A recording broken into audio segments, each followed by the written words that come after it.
Sir नौजवान असांखे काफ़ी अप्रोच कनि पिया उहे जेके पुलिस में वेटिंग लिस्ट में जेको इंतज़ारु पिया कनि SPD 01 खां हुननि जा सर इंटरव्यू बि थी विया फिज़िकल टेस्ट बि थी वई हाणे साईं हू इंतज़ारु करनि वेटिंग लिस्ट में पिया इंतज़ारु कनि तंहिंजे करे मुंहिंजी तव्हांखे तवसुस सां चीफ मिनिस्टर होम मिनिस्टर खे गुज़ारिश आहे त बराए महिरबानी करे हिन नौजवाननि खे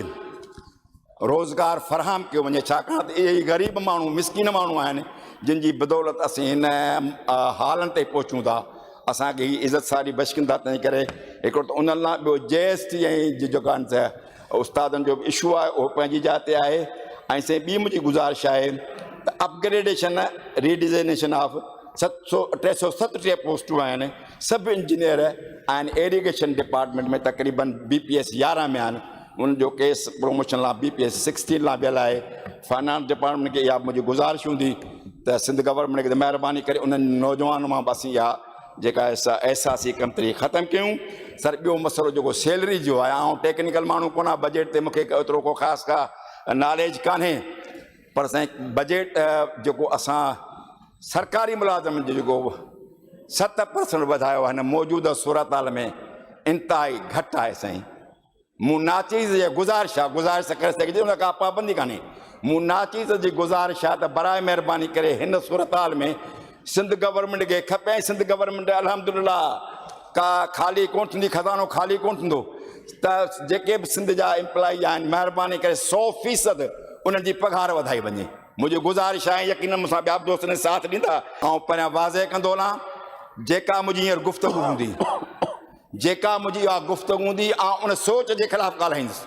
पोइ जेका सज़ा मूंखे मिले ऐं बर्दाश्त कंदुसि पर मतां को दोस्त पाण ॾे खणी वञे हा उहा सोच पंहिंजी पाण जो रखंदड़ आहे उहो भले सम्झे त भले सम्झे मूंखे हिन ॻाल्हि जो को एतिराज़ु कोन्हे पर असीं सिंध जा ॼाऊं असांखां माण्हू पुछनि था ऐं ज़ाहिर आहे मुंहिंजे मथां फर्ज़ु आहे त मां उनजो केस खणी तव्हांजी अदालत में पेश कयां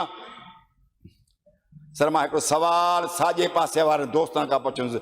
ऐं कंहिं दोस्त जो नालो बि कोन खणंदुसि ओ शातू महिरबानी करे दोस्त जो नालो कंहिंखे अचे थो साॼे पासे दोस्तनि खां मां सुवालु पियो कयां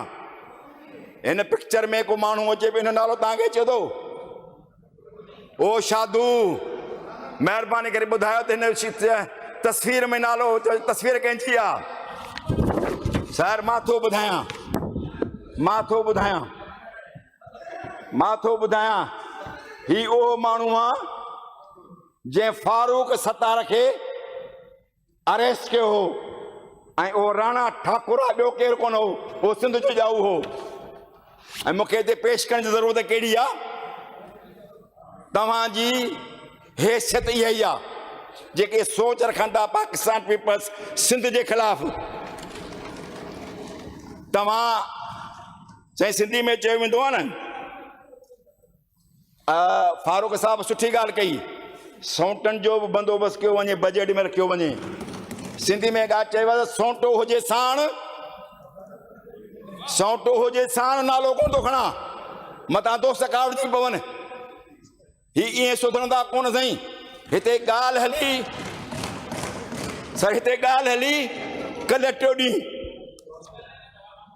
ॻाल्हि हली जूतनि ताईं ॻाल्हि अचे वई साईं चूड़ियूं असां बि कोन पातियूं आहिनि पेर असांजा उघाड़ा बि कोन आहिनि हिकिड़ो तव्हां तकींदव त 10 हणंदासूं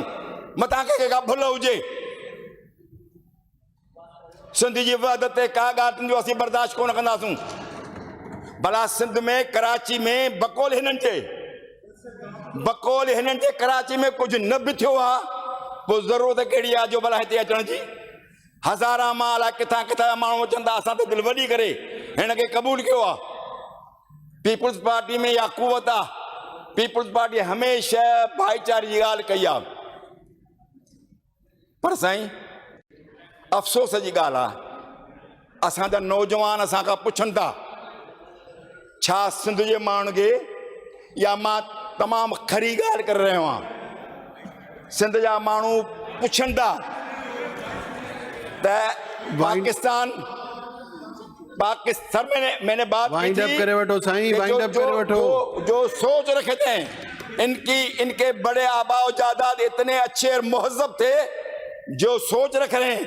मैं उनकी बात कर रहा हूँ, उनकी इतनी अच्छी तहजीब थी, साईं, वाइंड तमद्दुन अप करे था, बैठो, प्लीज। बात करने का तरीका आप था। इंटरप्ट ना करें। वो उन लोगों ने हमें बड़ा कायल किया इनके साथ मोहब्बत करने के लिए। कुछ नहीं कहा मगर उन्होंने, ये कुछ नहीं सोच कहा। आ गई है आप इसी तरह कि ये बोलिएगा। हमें ये करना है, वो करना है। साबिर साहब ना करें इंटरप्ट। उस्मान साहब सर हमेशा इलेक्शन के दरमियान जेकर इनके का साईं, वाइंड अप करे सपोर्ट बैठो प्लीज। हिननि का सपोर्ट अचे थी त इलेक्शन में हिस्सो वठंदा। जेकॾहिं हिनखे ख़बर पवे थी त असीं इलेक्शन खां हाराए था वञूं त हिन पोइ बाइकाट कयो आहे। 85 में पाकिस्तान पीपुल्स पार्टी यहाँ गलती कराई वही हुई।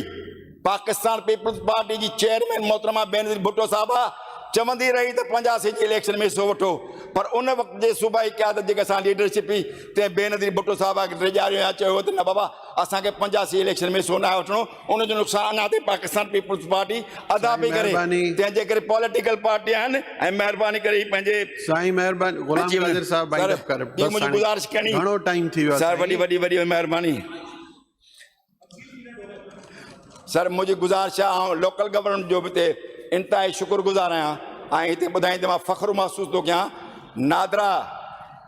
सहूलत कार्ड यूनियन काउंसिल लेवल ते ऐं पंहिंजे ॻोठ मां उहो मर्कज़ खोलायो जंहिंमें लोकल गवर्नमेंट जी बि असांखे मदद हासिल थी आहे। उन सां आम माण्हू खे शहर में वञण जे बदिरां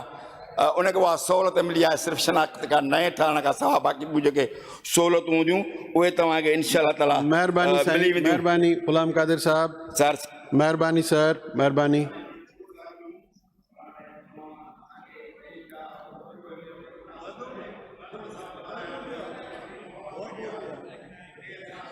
तो असीं कुझु ॻाल्हाए वठंदासीं, पर तव्हांजी वॾी महिरबानी जो तव्हां मूंखे बजट ते ॻाल्हाइण जो मौक़ो ॾिनो ऐं वरी बि पंहिंजे ज़र्फ़ जो मुज़ाहिरो कंदे महिरबानी साईं। हिते इहो ऐलान थो कयां त मुंहिंजे लफ़्ज़नि सां कंहिंखे को तकलीफ़ पहुती आहे ऐं माफ़ी थो वठां, पर आउं सोच जे ख़िलाफ़ु आहियां। असीं उन सोच जे ख़िलाफ़ु आहियूं जेका कंहिंजे मथां जबर ऐं ॾाढ कंदी। जॾहिं हिसाब किताब कंदो त अब्दुल्ला मुराद जो खून कहिड़े पासे वञे थो, मुनवर सहरवर्दी जो खून कहिड़े पासे वञे थो, हिसाब किताब कबो त पोइ ॾिबो बि सही। मां उन ख़ानदान सां तालुक़ थो रखां, मां उन शहीद ज़ुल्फ़िकार अली भुट्टो जो सियासी पुटु आहियां, मां उन बेनज़ीर भुट्टो साहबा जो भाउ आहियां ऐं भेण फरियाद टालपुर साहबा जो भाउ आहियां। जे मुंहिंजे ख़ानदान काफ़ी मुसीबतूं बर्दाश्त कयूं, मुंहिंजे पीउ, मुंहिंजे भाउरनि, मुंहिंजे ख़ानदाननि ओड़े पाण बर्दाश्त कई, पर कॾहिं बि असां न पंहिंजे मुल्क जे ख़िलाफ़ु ॻाल्हायासीं न पंहिंजी धरती जे ख़िलाफ़ु ॻाल्हायासीं। सभु ॾुख सूर करे करे ही असांखे ॻणाइनि था त पाकिस्तान पीपुल्स पार्टी छा कयो आहे, भुट्टे साहब खां पोइ पीपुल्स पार्टी छा कयो आहे। 73 जे आइन में जेके तव्हां वेठा आहियो उहा मोहतरमा आसिफ अली ज़रदारी साहब जी महिरबानी जॻह असां अमेंडमेंट कई। ही जेके हिन वक़्तु ऐवान सजाया पिया आहिनि उन में पाकिस्तान पीपुल्स पार्टी हिन मुल्क जे ग़रीब वर्कर ऐं लीडरनि जो लीडरशिप जो जेको आहे सो कमाल आहे, जंहिंजे करे तव्हां अची सुख जो साह पिया खणो। अञा बि असां खां पुछनि था, अञा बि जेकॾहिं तव्हांखे का क़ुर्बानी जी ज़रूरत आहे त असीं हिन मुल्क जे लाइ क़ुर्बान थी वञण लाइ तयारु आहियूं। महिरबानी कम अज़ कम कंहिंजी बदमाशी ॻाल्हाइण असीं न ॾींदासीं। तव्हांजी वॾी महिरबानी। Thank U sir.